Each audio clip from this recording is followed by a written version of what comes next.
जो developed countries नहीं हैं, उनको अभी पीछे बहुत कुछ करने को पड़ा हुआ है, लेकिन वो सोशल मीडिया में पड़ गई। कि हम लोग एक ऐसे पॉइंट पे आ खड़े हुए हैं कि जहाँ पे हमारे पास एक बैरियर आ गया कि अब हम उस फेज़ पे कभी भी नहीं पहुँच पाएँगे। तो सोशल मीडिया का क्या इससे लेना-देना है कि तरक्की याफ़्ता और जो तरक्की पज़ीर ममालिक हैं, लेकिन आपकी जो नौजवान पीढ़ी है, जो नौजवान नस्ल है, जिन्होंने इस डेवलपमेंट के अंदर अपना पिवटल रोल प्ले करना था, वो इस वक़्त मोबाइल लेके बैठी हुई है। तो वो रोल प्ले तो कर रहे हैं, यूज़ कर रहे हैं। और वो किस्म-किस्म के कोई स्टंट्स कर रहा है, कोई प्रैंक्स करने में लगा हुआ है, कोई व्लॉग्स बनाने में लगा हुआ है, कुछ करने में लगा हुआ है। मोनेटाइज़ेशन की बात की, तो वो यूज़ कर रहे हैं, टिकटॉक पे लाइव भी आ रहे हैं, मंथली लाखों में कमा रहे है हैं। ना, जो बिलो पॉवर्टी लाइन रह रहा है हमारा तबका, वो मिसगाइडेड है। तो मैं तो फिर उसको देख के मैं उससे इंस्पायर हुआ हूँ। मैं भी चाहता हूँ मेरे पास भी स्पॉटेज हो। मेहनत करके कोई जगह बना के अपने दम पे कोई बिजनेस चला के या कोई अच्छी कॉर्पोरेट सेक्टर के अंदर जॉब करके कोई अपना नाम कमा के पैसा कमाने की उनके अंदर जिद्दोजहद करने की हिम्मत नहीं है। फेमस होने की वजह से मेरी ज़ाती ज़िंदगी पर असर पड़ता है। तो आपकी पर्सनल लाइफ बहुत ज़्यादा आपको सिक्योर रखनी पड़ती है कि आपकी कोई चीज़ भी किसी के हाथ चढ़ ना जाए। के हसूल के लिए जो कंटेंट क्रिएटर्स होते हैं, इन्फ्लुएंसर्स होते हैं, वो अखलाकियात को मद्देनज़र रखते हैं। रेबेका खान एक बड़ी मशहूर इन्फ्लुएंसर है पाकिस्तान की। अगर आप उनका वो टाइम देखें कि जिस टाइम पे वो बोल न्यूज़ के एक चैनल पे आया करती थी, तो वो नाते पढ़ा करती थी, उनके सर पे स्कार्फ हुआ करता था, फैमिली व्लॉगिंग के बारे में क्या ख़्याल है आपका? जो सॉर्ट ऑफ पोर्नोग्राफिक वेबसाइट है। तो वो उसकी शक्ल पाकिस्तान में ले लेगी वो। प्राइवेट वीडियोस लीक हो रही हैं। क्या क्या तमाशा है ये? कि दोनों ने ही म्यूचुअली कंसेंट के साथ लीक की। जब वीडियो लीक होती है, तो दो में से एक यानी मर्द या औरत, उसकी फैमिली की तरफ से उसको क्या दबाव होता है? आजकल के कोई माँ-बाप भी इतने चूचे होते हैं और रोटी को चोची कहने वाले, कि उनको पता नहीं है कि उनकी बेटी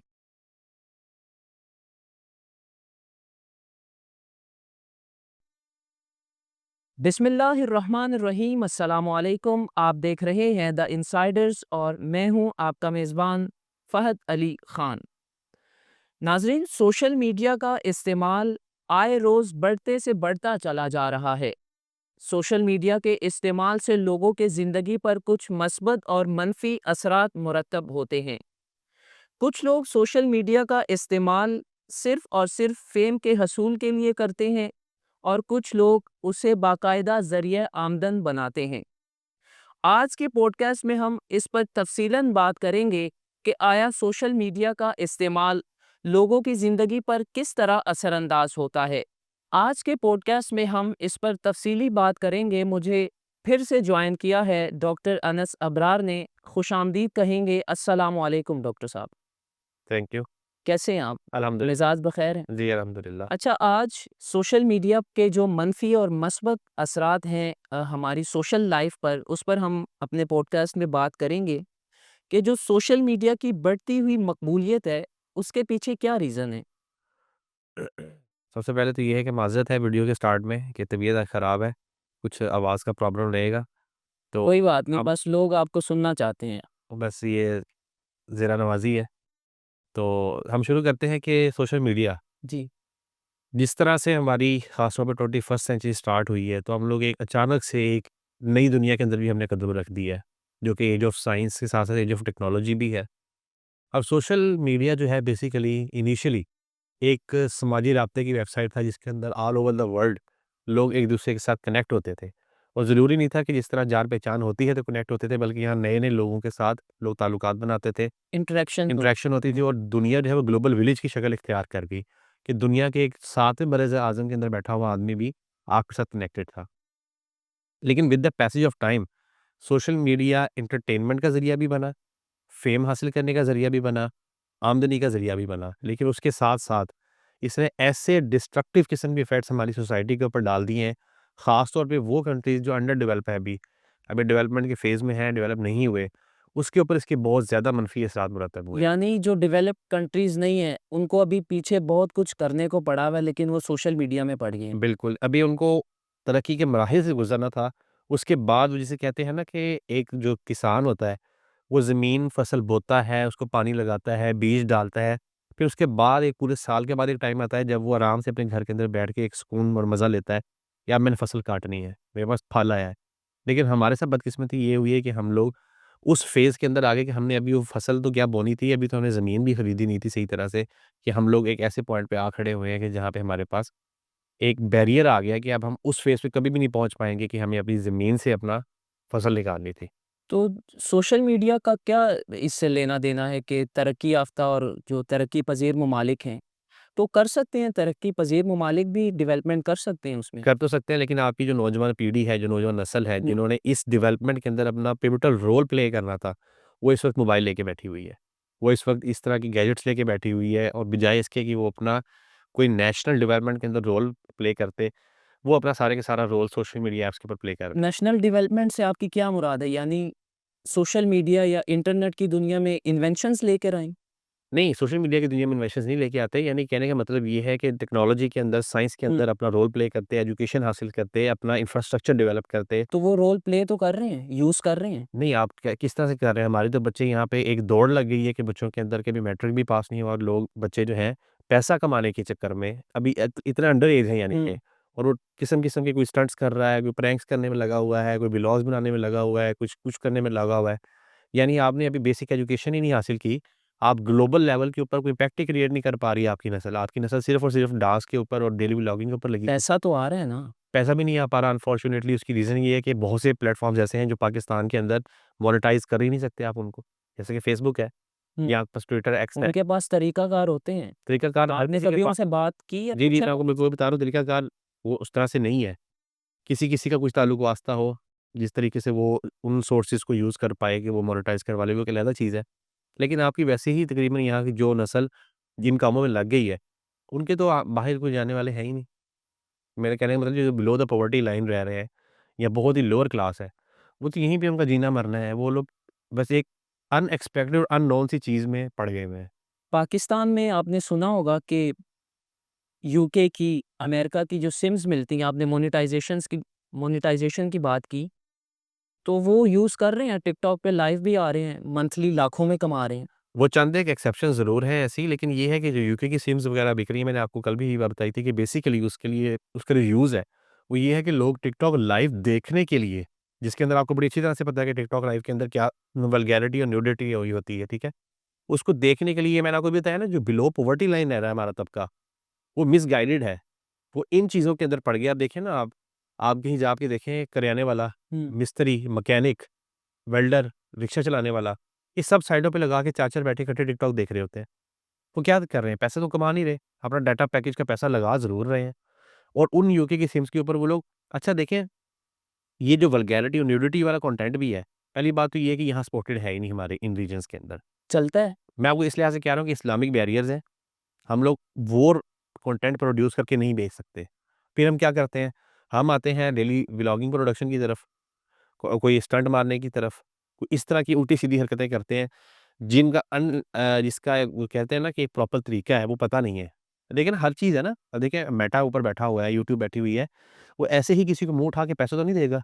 आखिर उसका कोई वो एसईओ कर रहा होगा, उसको किसी तरह से प्रमोट करता होगा, उसकी प्रोडक्शन होगी, उसकी एडिटिंग होगी, उसकी मल्टीपल चीज़ें होती हैं। उसके बाद एक लेवल आता है कि जब एक यूट्यूबर या फेसबुक वाला बंदा जो है पैसा कमाना शुरू करता है। अदरवाइज़ ये तो नहीं है ना कि कोई बंदा भी उठ के कोई चीज़ बनाए। अब देखें ना, आप खुद अपना कंटेंट उठा के देखें, अगर आप पाकिस्तान का, इवन इंडिया का भी उठा के देखें, कंटेंट है क्या? लड़का बैठा हुआ है या लड़की बैठी हुई है, और बस यूँ-यूँ हिल रहे हैं, उसके ऊपर गाना चल रहा है, ये कार में कंटेंट है। जाके बाना बाजा बजा दिए। इस तरह की उल्टी सीधी चीज़ें हैं ना, बाबा जी जा रहे हैं तो उनके पीछे जाके पटाखा फेंक दिया। इस तरह की चीज़ें हैं, वो ज़्यादा से ज़्यादा क्या है? वो एक दफ़ा देखी आपने, बस चलेगी बात खत्म, दैट्स इट। तो मैं वो पैसा नहीं कमा पा रहे। अनफॉर्च्यूनेटली ये चीज़ एक्सेप्ट करनी चाहिए कि चंद एक व्लॉगर्स को छोड़ के, चंद एक जो हमारे यूट्यूबर्स हैं उनको छोड़ के, और वो भी वो जो क्लिकबेट वाला काम करते हैं। वरना यहाँ पाकिस्तान के अंदर स्पेसिफिकली बहुत कम यूट्यूबर्स ऐसे हैं, या बहुत कम सोशल मीडिया इन्फ्लुएंसर ऐसे हैं, जो कि काम का कंटेंट बनाते हैं। काम का कंटेंट बनाते हैं। आपने चंद एक की बात की, ज़्यादा मिसाल नहीं है आपके पास। तो मैं तो फिर उसको देख के मैं उससे इंस्पायर हुआ हूँ। मैं भी चाहता हूँ मेरे पास भी स्पॉटेज हो, किया हो, फलानी गाड़ी हो।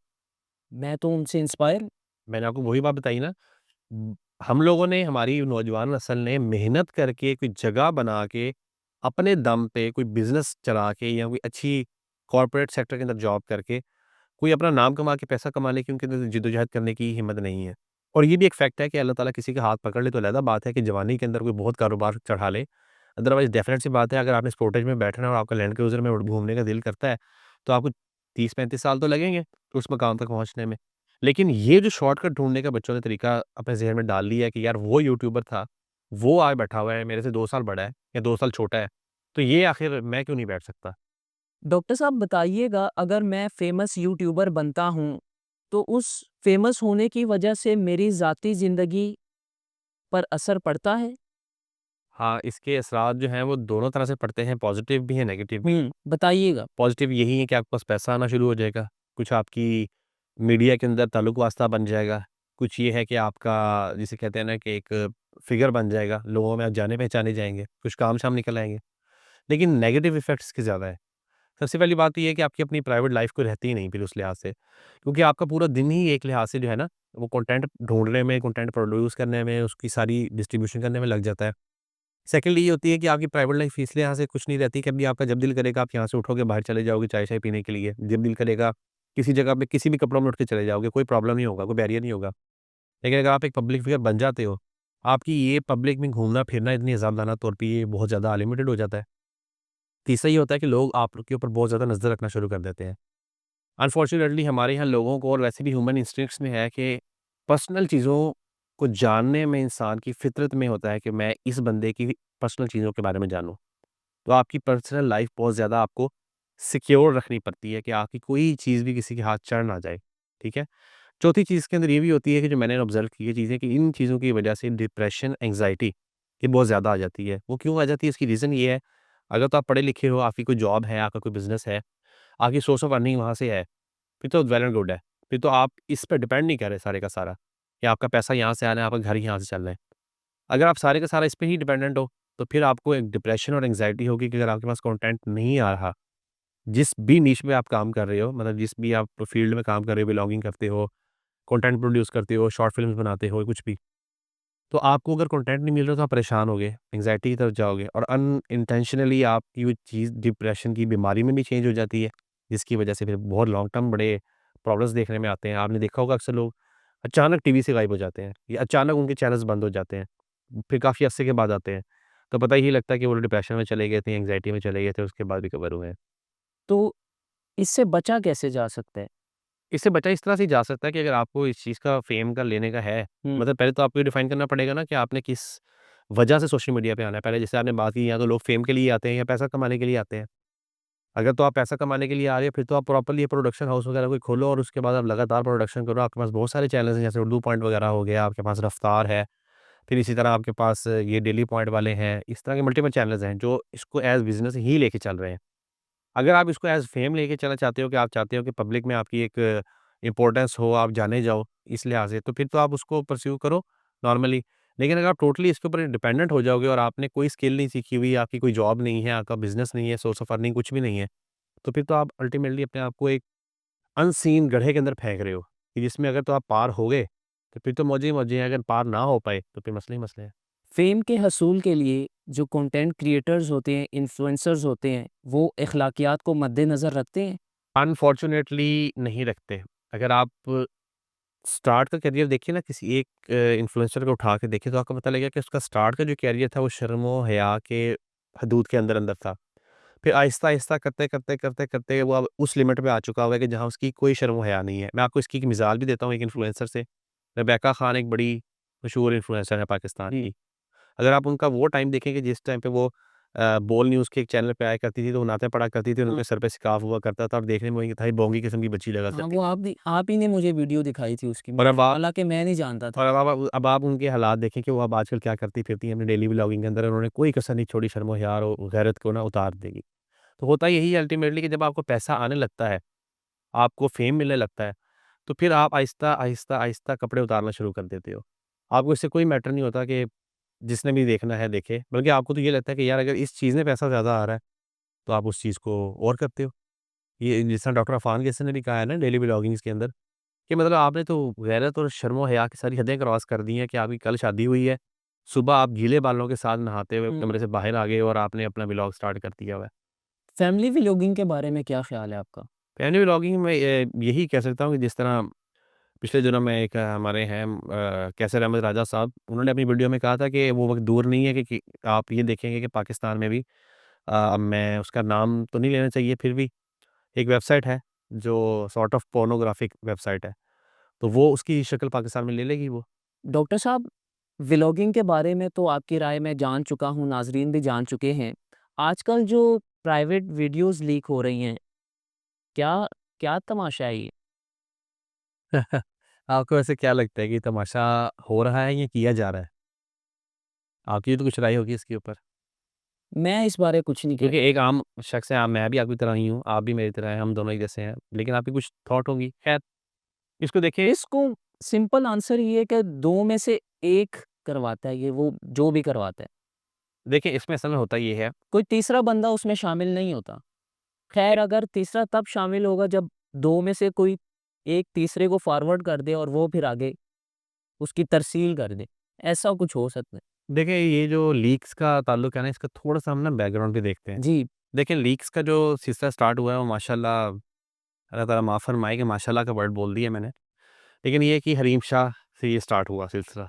उन्होंने ये काम स्टार्ट किया ठीक है। रिपोर्टेडली।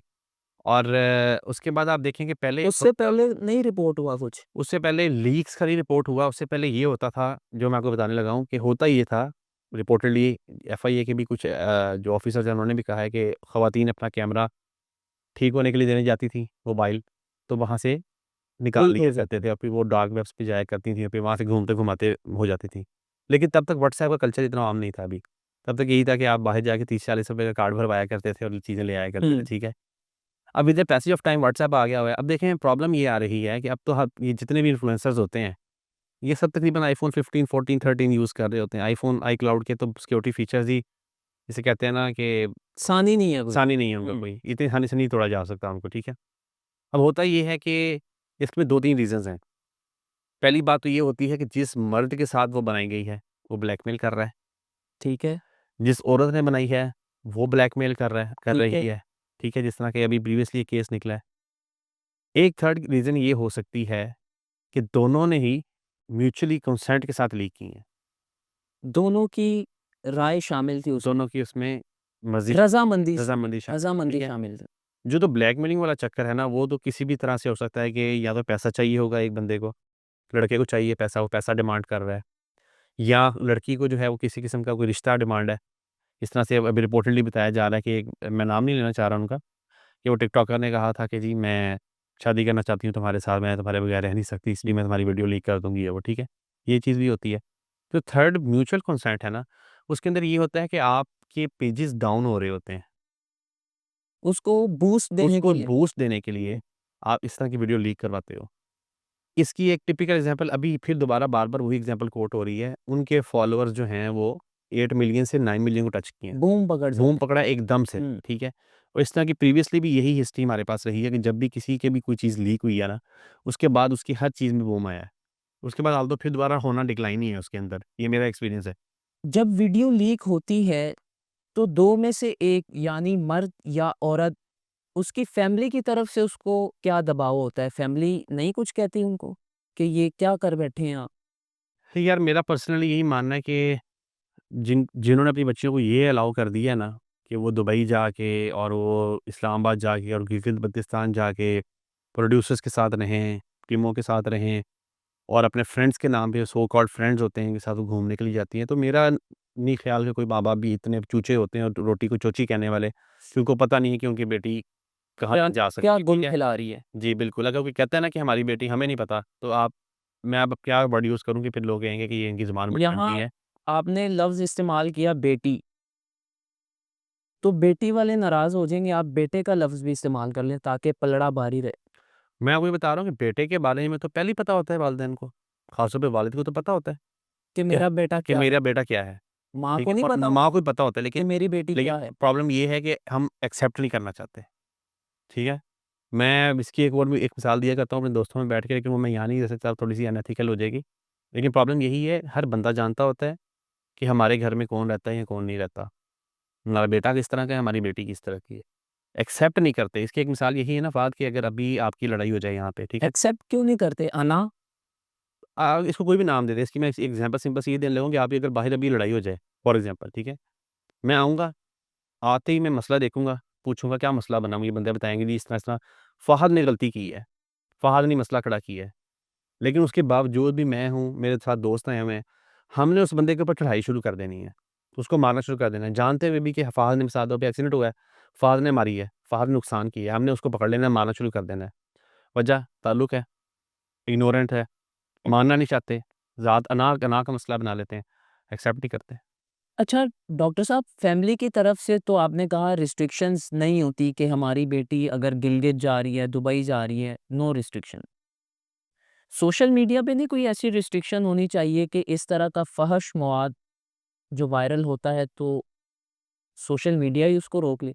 यार देखें फ़हद, ये जो सोशल मीडिया प्लेटफ़ॉर्म्स हैं ना, ये पाकिस्तान के अपने तो हैं नहीं, या हमारे इस्लामिक कंट्रीज़ के तो हैं नहीं कि यहाँ पे इस तरह की रिस्ट्रिक्शंस हों। ये उन कंट्रीज़ की प्रोडक्शन है या प्रोडक्ट हैं कि जहाँ पे ये चीज़ें नॉर्मलाइज़्ड है। वहाँ पे कोई प्रॉब्लम नहीं है कि बिकिनीज़ में फिर रहे हैं वहाँ पे लोग, या शॉर्ट कपड़ों में हैं, या डांस हो रहा है, या फैमिली व्लॉगिंग हो रही है, या इस तरह की हरकत हो रही हैं, ठीक है? अब यहाँ पे होता तो फिर तो होता, और लेकिन फिर भी ये है कि अप टू सम एक्सटेंट यहाँ पे रेगुलेटरी बॉडीज़ जो हैं, उनके साथ किसी प्रॉपर प्लेटफ़ॉर्म के थ्रू अगर चला जाए किसी चीज़ को लेके, तो फिर उसके ऊपर एक्शन होते भी हैं, बंद होती हैं चीज़ें। सोशल मीडिया का जो फ़ेम है और जो हमारा हकीकी ज़िंदगी का फ़ेम है, अगर हम मेहनत करते हैं और एक मकाम व मर्तबा हासिल करते हैं, दोनों में क्या फ़र्क है? जो सोशल मीडिया का फ़ेम है, वो देरपा है या जो हकीकी मेहनत है, वो देरपा? देखिए, हकीकी मेहनत ही देर पा होती है, सोशल मीडिया नहीं होती। क्योंकि आपको मैं इसकी सिंपल सी एग्ज़ाम्पल यही दूँगा कि हम में से बहुत से लोग देखें मोहल्ले के अंदर कई लोग होते हैं। उनकी जब डेथ होती है, हम लोगों को आमतौर पे उनसे कोई मिलना-जुलना नहीं होता। कुछ भी नहीं पता होता, लोगों को पता ही नहीं होता। लेकिन आप उसके जनाज़े पे जाएँ तो देखें आप 2-3 हज़ार बंदा जनाज़े पे खड़ा हुआ है।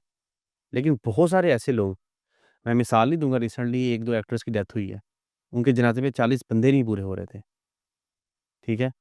तो ये जो फ़ेम होता है, ये आपको जिसे कहते हैं ना इल्यूज़न में रखने की एक चीज़ है। यानी उस एक्टर का जो सर्कल है, वो तो बड़ा वसीह होगा, डेफ़िनेट सी बात है, लोग उसकी उसको ऑडियंस जानते होंगे। करोड़ों में उसकी ऑडियंस थी। अच्छा, लाखों में, करोड़ों में उसकी ऑडियंस थी, लेकिन उसके जनाज़े के ऊपर 40 लोग भी नहीं आए। क्या वजह? इवन इवन इंडस्ट्री के लोग नहीं वहाँ पर आए थे। क्यों? बस हर बंदे ने आके यही बताया कि जी मैं अपने अपना आज जगह, लेफ्ट राइट विंग के जो अदाकार थे उसके, वो भी नहीं आए? मैंने आपको बताया ना कि वो मेहनत से कमाई हुई चीज़ नहीं थी, अच्छा, वो इल्यूज़न थी। शॉर्टकट था। वो एक तरह का शॉर्टकट था, और वो इल्यूज़न थी उस बंदे की, जो उसको ये लगता था कि मैं मेरे साथ बहुत लोग हैं, ठीक है? लेकिन उसके मुकाबले में एक वो बंदा जो उस मोहल्ले में रहने वाला, मेहनत करने वाला, मोहब्बतें बाँटने वाला, अपनी ईमानदारी से, अपने अखलाक से, अपने बर्ताव से उसने लोगों के साथ ताल्लुक ऐसा बिल्ड किया कि उसके जनाज़े पे इतने लोग आ गए। और वो एक बंदा जो अदाकार था, उसके जनाज़े पे 40 बंदे पूरे नहीं हो सके। तो ये जो सोशल मीडिया का फ़ेम है, ये टेम्परेरी होता है, और ये टेम्परेरी भी सॉर्ट ऑफ इस तरह से होता है कि आपका बूम आया, लोग आपके पीछे लग गए। आपका बूम 10 दिन में चला गया, आप लोग सारे आपको भूल गए। इसीलिए आप देख लें, ऐसे डॉक्यूमेंट्रीज़ नहीं आ रही होती, ये फलाँ अदाकार था, ये फलाँ, अभी पिछले दिनों मैंने खोला जिनको भी उधर जेल रोड पे, माल रोड पे किसी जगह पे एक सहाफ़ी ने रोका हुआ था और उनका इंटरव्यू कर रहा था, तो बता रहे थे कि मैं पैदल आता-जाता हूँ अपने घर भी, अब मेरे पास सवारी भी नहीं है अपनी। हालाँकि वो कितना बड़ा एक हमारे बचपन का एक्टर रहा है कि उसने कितना हमारा बचपन अच्छा, खूबसूरत हमारा बचपन निकाला है। इसी तरह ज़कूटा जिन भी जो था, वो अपनी ज़िंदगी के आखिरी दिनों में बड़ी कस्मपुरसी की हालत में मरा है, ठीक है? नो डाउट कि उन्होंने अपनी फ़ील्ड के अंदर मेहनत की होगी, काम किया होगा, लेकिन मैं आपको बता ये रहा हूँ कि इसके अंदर जो लोग बिल्ड होते हैं ना आपके साथ, वो आपके साथ दिली कनेक्शन से बिल्ड नहीं हो रहे होते। वो आपकी फ़ेम की वजह से आपसे ताल्लुक बना रहे होते हैं। आपने अक्सर देखा होगा कि जब कोई अदाकार या अदाकारा अपने आखिरी अयाम में होते हैं, बड़े अलील होते हैं, तो मीडिया पर एक रवाज है कि बड़े कठिन मराहिल से वो गुज़र रहे हैं, माली हालात ख़राब हैं उनके। और दूसरी साइड पे देखा जाए तो हमें देखने में नज़र आता है कि उन्होंने तो बड़ा पैसा कमाया। कहाँ गया? अय्याशी करते हैं। कुछ लोग खुद ज़ाती ऐशी भी करते हैं वैसे, क्योंकि आप देखें ना, इन लोगों ने जिन प्रोडक्शन हाउसेस के साथ चलना है, जिन प्रोड्यूसर्स इनको कास्ट करना है, या जिस सर्कल में ये लोग रहते हैं, उनके मुताबिक अपने आप को ढालते हैं। ठीक। उन्हीं कॉलोनियों में घर लेते हैं जहाँ 3-3 लाख, 4-4 लाख रुपए किराए पे घर होता है। बैंक लीज़ पे गाड़ियाँ निकलवाते हैं, किटी पार्टीज़ हो रही होती हैं, ट्रिप्स लग रहे होते हैं, शादियाँ-ब्याह महँगे-महँगे हो रहे होते हैं ताकि हम एमपी, एमएलएज़ को बुला सकें। तो पैसा इस तरह से उड़ जाता है। ये हमारे और आपके वालिदैन की तरह नहीं होता कि जितना कमाया, उसमें से 20-25% रोक लिया। ये टोटली एक अलग ज़िंदगी होती है, अपनी उम्र कभी सेविंग नहीं करते। यानी पैसा आया, लगाया। हाँ, बिल्कुल इसी तरह से जो आया, लगा दिया, बल्कि ना सिर्फ लगा दिया, और भी कहीं से उधार पकड़ लिया। बैंकों से उधार पकड़ लिया, दोस्तों से उधार पकड़ लिया, उसको खिला दिया, इसको पिला दिया, उससे ड्रामा लेना था, उससे कॉन्ट्रैक्ट साइन करवाना था, भाई इस तरह करके पैसे उड़ा देते हैं, कुछ भी सेविंग नहीं करते। पार्टीज़ में यानी। यस, बिल्कुल। बहुत शुक्रिया डॉक्टर अनस, आपने एक दफ़ा फिर अपनी कीमती आरा से हमें बशमूल नाज़रीन को आगाह किया। बहुत शुक्रिया। Thank you. नाज़रीन, आज के पॉडकास्ट में हमने सोशल मीडिया के फ़ेम और इससे मंसूब जो चैलेंजेस हैं, उस पर तफ़सीली बात की। अपनी आरा से कमेंट सेशन में ज़रूर आगाह कीजिएगा। इसी के साथ अपने मेज़बान फ़हद अली ख़ान को इजाज़त दीजिए। अल्लाह निगहबान।